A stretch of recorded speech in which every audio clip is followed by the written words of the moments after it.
नमस्कार, स्वागत आप सभी का समृद्धि अनुराग कंपटीशन सेंटर चूरू के ऑनलाइन प्लेटफॉर्म पर। तो आज हम अपनी करंट अफेयर्स की क्लास में पढ़ते हैं। देखो, तो आज की अपनी क्लास में अपन टॉप 10 करंट अफेयर्स के क्वेश्चन पढ़ते हैं जो हमारे लिए आगामी एग्जाम्स के लिए क्या होंगे, उपयोगी होंगे। तो आज का अपना पहला क्वेश्चन है, देखो, तो आज का अपना पहला क्वेश्चन है, झील कीवू, कौन सी झील कीवू जो समाचारों में देखी गई थी, किन दो देशों के बीच स्थित है? झील का नाम क्या है? कीवू। क्या नाम है? कीवू। हमें ये बताना है कि ये किन दो देशों के बीच में है। तो ये है अपनी डेमोक्रेटिक रिपब्लिक ऑफ कांगो और रवांडा। कौन सी? डेमोक्रेटिक रिपब्लिक ऑफ कांगो और रवांडा, जो दो देश हैं उनके बीच में स्थित है। देखो, इसके बारे में कुछ डिटेल्स पढ़ते हैं।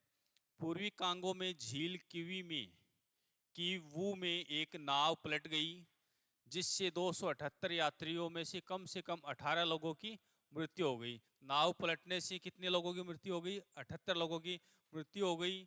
झील कीवू पूर्वी अफ्रीका की महान झीलों में से एक है। किसकी?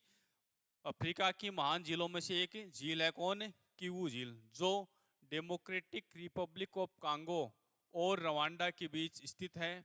यह रवांडो की सबसे बड़ी झील है। जो कीवू झील है वो रवांडा जो देश है उसकी सबसे बड़ी झील है और अफ्रीका की छठी सबसे बड़ी झील है। रवांडा की तो कौन सी है? सबसे बड़ी है, और अफ्रीका की छठी सबसे बड़ी झील है, जो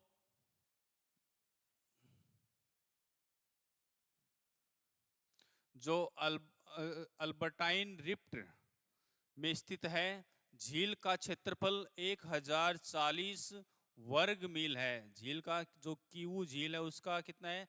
1040 वर्ग मील है, और यह समुद्र तल से कितनी है?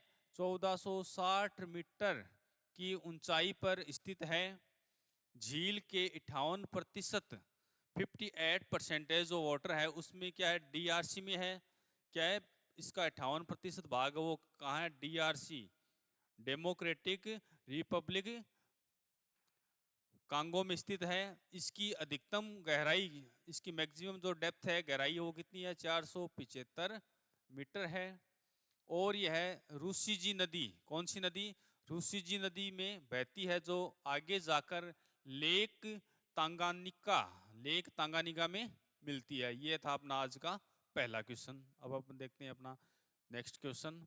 नेक्स्ट क्वेश्चन है, हाल ही में किस संगठन ने state of global water resource report प्रकाशित की? रिपोर्ट का क्या नाम है?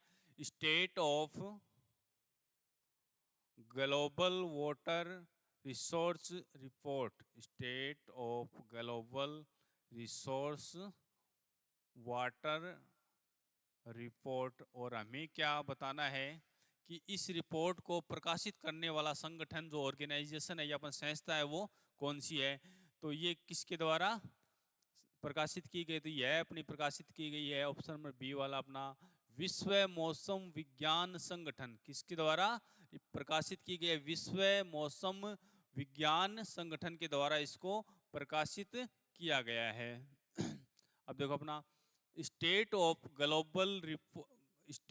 ग्लोबल वाटर रिसोर्सेज रिपोर्ट 2023 बताती है कि यह पिछले 3 दशकों में वैश्विक नदियों के लिए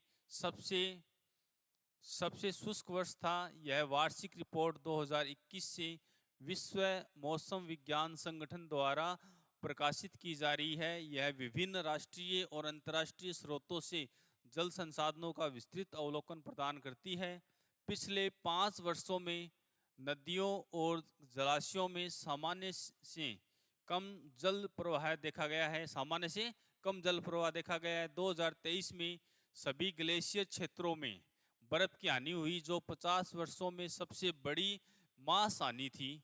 वैश्विक स्तर पर 600 गीगाटन, जिसको अपन क्या बोलते हैं? जीटी बोलते हैं, गीगाटन से अधिक पानी खो गया, और 3.6 अरब लोगों को पर्याप्त जल की पहुंच नहीं है।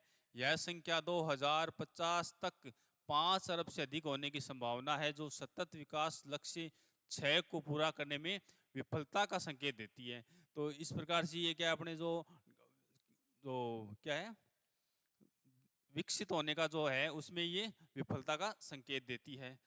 तो ये हमारे लिए क्या है, एक हानिकारक संकेत है एक तरीके से। ये अपना नेक्स्ट क्वेश्चन देखो। नेक्स्ट क्वेश्चन है serious fraud investigation office. Serious fraud investigation office, जिसको अपन क्या बोलते हैं, SFIO, जो खबरों में देखा गया किस मंत्रालय के तहत काम करता है। तो यह किस मंत्रालय के तहत काम करता है? यह अपना काम करता है कौन सा ऑफिस?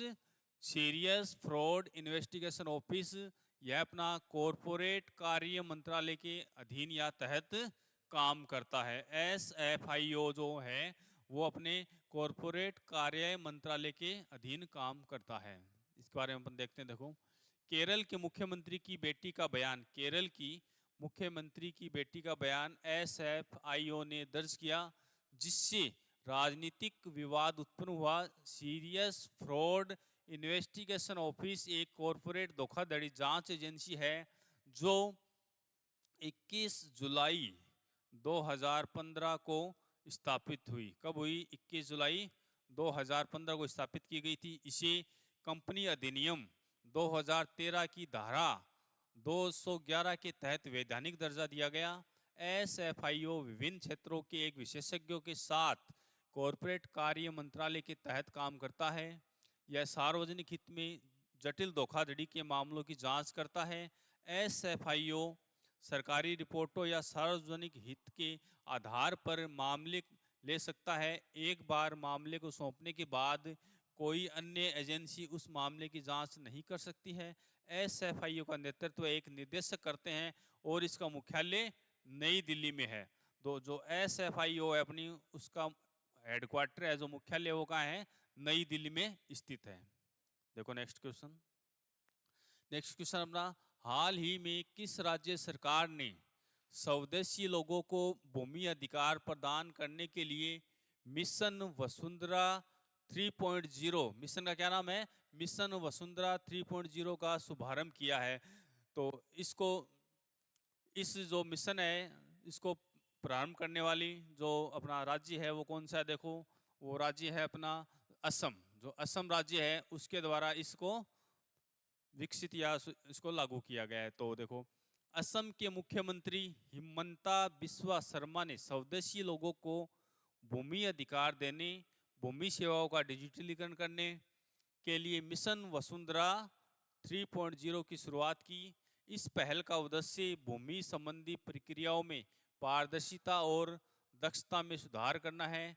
यह नए नियम लागू कर और समुदाय विशिष्ट अपवादों को मान्यता देकर भूमि अधिकार प्रदान करने की प्रक्रिया को सरल बनाता है। मिशन वसुंधरा 3.0 भूमि सेवाओं के डिजिटलीकरण और सार्वजनिक लाभ के लिए भूमि मानचित्र प्रकाशित करने पर भी ध्यान केंद्रित करती है। अब देखो नेक्स्ट क्वेश्चन। नेक्स्ट क्वेश्चन अपना, हाल ही में मध्यकालीन शहर का क्या नाम है? तुगुन बुल्लक। क्या नाम है? तुगुन बुल्लक और तास बुल्लक, दो शहर है, उनका क्या नाम है? तुगुन बुल्लक और तास बुल्लक। हमें पूछा गया है कि किस देश में खोजे गए हैं। शहर का क्या नाम है? तुगुन बुल्लक, और तास बुल्लक किस देश में खोजे गए हैं? तो उस देश का नाम है अपना उज्बेकिस्तान। क्या नाम है? उज्बेकिस्तान। अब देखो इसके बाद डिटेल पढ़ते हैं अपन।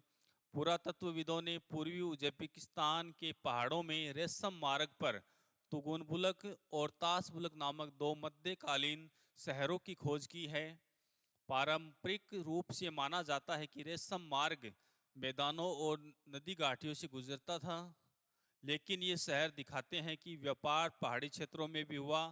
रेशम मार्ग या सिल्क रोड एक प्राचीन व्यापार नेटवर्क था जो चीन को यूरोप और मध्य सागर से जोड़ता था, और यह 6000 किलोमीटर से अधिक फैला हुआ था। इसने रेशम, मसाले, धातु, चीनी मिट्टी और अन्य कीमती वस्तुओं के व्यापार को सुगम बनाया। यह मार्ग सदियों तक सभ्यताओं के बीच सांस्कृतिक, आर्थिक और राजनीतिक आदान प्रदान के लिए महत्वपूर्ण था। अब देखो अपना नेक्स्ट क्वेश्चन। नेक्स्ट क्वेश्चन अपना, हिंगोट युद्ध का त्योहार किस राज्य से संबंधित है? क्या है? हिंगोट युद्ध जो त्योहार है वो किस राज्य से संबंधित है? तो वो अपना है मध्य प्रदेश से। मध्य प्रदेश राज्य में हिंगोट मनाया जाता है। और मध्य प्रदेश में भी कहाँ मनाया जाता है वो अपन पढ़ते हैं। देखो, और हिंगोट क्या था वो भी पढ़ते हैं। पारंपरिक हिंगोट युद्ध त्योहार हर साल गौतमपुरा मध्य प्रदेश में होता है। इस आयोजन में प्रतिभागी एक दूसरे पर क्या फेंकते हैं? जलते हुए तीर। जलते हुए तीर हिंगोट फेंकते हैं। मतलब हिंगोट को क्या बोला जाता है? जो जलते हुए तीर है उनको हिंगोट कहा गया है। जो एक दूसरे फेंकते हैं, यह परंपरा केवल एक अनुष्ठान नहीं बल्कि वीरता का प्रदर्शन मानी जाती है। इस वार्षिक आयोजन में दो प्रतिद्वंदी समूह है, कलंगी और तुरा, हिंगोट रॉकेट फेंककर एक दूसरे के साथ उग्र युद्ध करते हैं। कौन? कलंगी और तुरा हिंगोट फेंकते हैं, एक दूसरे पर जलते हुए तीर फेंकते हैं और युद्ध करते हैं। हजारों दर्शक इस कार्यक्रम में शामिल होते हैं और प्रशासन और पुलिस द्वारा इसकी सुरक्षा के लिए व्यापक उपाय किए जाते हैं। तो हिंगोट त्योहार है वो अपना कहाँ मनाया जाता है? मध्य प्रदेश में। और मध्य प्रदेश में गौतमपुरा में मनाया जाता है। क्या नाम है? देखो ये क्वेश्चन अपना, तुमेनी। तुमेनी जो महोत्सव है, तुमेनी महोत्सव जो एक शरणार्थी शिविर में आयोजित होने वाला एकमात्र महोत्सव है, को हाल ही में कौन सा पुरस्कार दिया गया है? जो तुमुनी महोत्सव है उसको कौन सा पुरस्कार दिया गया है वो हमें पूछा गया है। तो उसका नाम है अपना कल्चर्स ऑफ रेजिस्टेंस अवार्ड। क्या नाम है पुरस्कार का? Cultures of resistance award. देखो आगे, मलावी में स्थित तुमेनी महोत्सव कहाँ है? मलावी। मलावी में स्थित तुमेनी महोत्सव जिसकी स्थापना 2014 में हुई थी, दजालेखा शरणार्थी शिविर में, क्या नाम है? दजालेखी शरणार्थी शिविर में आयोजित होने वाला एक वार्षिक सांस्कृतिक कार्यक्रम है। यह अपनी तरह का अनोखा महोत्सव है जो पूरी तरह से शरणार्थियों द्वारा आयोजित किया जाता है। यह महोत्सव समुदाय, एकजुटता और शरणार्थियों और स्थानीय लोगों के बीच सांस्कृतिक आदान प्रदान को बढ़ावा देता है। यह हजारों दर्शकों को आकर्षित करता है और इसमें वैश्विक प्रदर्शनकारियों द्वारा संगीत, नृत्य, रंगमंच और दृश्य कला प्रस्तुत की जाती है। 2024 में तुमेनी महोत्सव को कल्चर्स ऑफ रेजिस्टेंस अवार्ड मिला जो इसके प्रभाव और महत्व को दर्शाता है, दिखाता है। नेक्स्ट क्वेश्चन देखो अपना। नेक्स्ट क्वेश्चन है, किस राज्य सरकार ने कृषि उत्पादकता बढ़ाने और किसानों की आय बढ़ाने के लिए सहकार किसान कल्याण योजना शुरू की है? योजना क्या नाम है? सहकार किसान कल्याण योजना। तो ये किस राज्य के द्वारा शुरू की गई है? तो उस राज्य का नाम है राजस्थान। तो राजस्थान राज्य के द्वारा सहकार किसान कल्याण योजना शुरू की गई है। राजस्थान ने सहकार किसान कल्याण योजना शुरू की जो दीर्घकालिक सहकारी ऋणों के लिए ब्याज सब्सिडी योजना है। कौन सी योजना है? ब्याज सब्सिडी योजना है। यह योजना कृषि उत्पादकता बढ़ाने और किसानों की आय बढ़ाने का लक्ष्य रखती है। किसान राजस्थान में प्राथमिक सहकारी भूमि विकास बैंकों और केंद्रीय सहकारी बैंकों के माध्यम से ऋण प्राप्त कर सकते हैं। समय पर भुगतान करने पर योजना ब्याज सब्सिडी के रूप में इनाम देती है। कृषि ऋणों के लिए 7% और गैर कृषि ऋणों के लिए 5% ऋण देती है।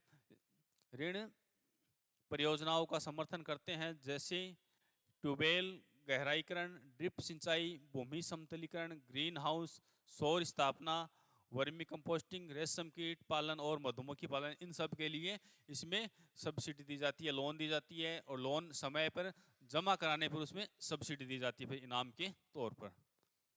देखो अपना नेक्स्ट क्वेश्चन है, हाल ही में खबरों में देखी गई साबरमती नदी का उद्गम स्थल क्या है? तो साबरमती जो नदी है उसका उद्गम स्थल पूछा है। तो उसका उद्गम स्थल है अपना अरावली की पहाड़ियाँ। अरावली पहाड़ियाँ हैं, वहाँ से अपनी साबरमती जो नदी है उसका उद्गम होता है। देखो, साबरमती रिवर फ्रंट परियोजना अहमदाबाद से गांधीनगर तक 31 किलोमीटर में फैली है। कितने किलोमीटर में फैली है? 38 किलोमीटर में। कहाँ से? साबरमती रिवर फ्रंट अहमदाबाद से गांधीनगर तक। जिसमें पहले चरण 11 किलोमीटर का मुद्रीकरण चल रहा है। साबरमती नदी मानसून से पोषित होती है जो राजस्थान की अरावली पहाड़ियों से निकलती है और अरब सागर की खंबात की खाड़ी में मिलती है। कहाँ से निकलती है? अरावली की पहाड़ियों से निकलती है। किस में मिलती है? अरब सागर की जो खंबात की पहाड़ी उसमें मिलती है। यह नदी 371 किलोमीटर तक बहती है, जिसमें 48 किलोमीटर राजस्थान में और 323 किलोमीटर गुजरात में बहती है, और यह अहमदाबाद को पश्चिमी और पूर्वी हिस्सों में विभाजित करती है। इसका बेसिन 21,674 वर्ग किलोमीटर में फैला है, जिसे अरावली पहाड़ियाँ, कच्छ का रण, खंबात की खाड़ी घेरते हैं। बेसिन का 74.68% हिस्सा किसके लिए? कृषि के अधीन है। इसके प्रमुख सहायक नदियां वाकल, हाथमती, वत्रक और सई है। ये इसकी कौन सी सहायक नदियां हैं? किसकी? साबरमती की। देखो अपना नेक्स्ट क्वेश्चन अपना, Oxford word of the year 2024 के रूप में कौन सा शब्द चुना गया है? तो इसके लिए अपना शब्द चुना गया है ब्रेन रोट। ब्रेन रोट शब्द को क्या चुना गया है? Oxford word of the year 2024 चुना गया है। ऑक्सफोर्ड यूनिवर्सिटी प्रेस ने ब्रेन रोट को Oxford word of the year 2024 के रूप में चुना है। यह शब्द तुच्छ सोशल मीडिया सामग्री के उपभोग से होने वाली संज्ञानात्मक गिरावट को दर्शाता है। डिजिटल डिटॉक्स जैसी प्रवृत्तियों के बीच इस शब्द को लोकप्रियता मिली है, जो मानसिक थकान का मुकाबला करने के लिए होते हैं। यह मानव विचार और आदतों पर प्रौद्योगिकी के प्रभाव को लेकर चिंताओं को दर्शाता है। सार्वजनिक मतदान में ब्रेन रोट को हिट डोम और न्यूरो स्पाइसी जैसे दावेदारों पर चुना गया। मतदान में 37,000 से अधिक लोगों ने भाग लिया, जिससे इसकी सांस्कृतिक प्रासंगिकता उजागर होती है। इस शब्द की अनौपचारिक शैली युवा दर्शकों को आकर्षित करती है और मानसिक स्वास्थ्य के प्रति जागरूकता बढ़ाती है। पिछले विजेताओं में गोबलिन मोड 2022 और क्लाइमेट इमरजेंसी 2019 शामिल है। तो आज की क्लास में हमने करंट अफेयर्स की जो अपने टॉप अफेयर्स क्वेश्चन है टॉप 10 वो पढ़े हैं। तो आप सभी का बहुत बहुत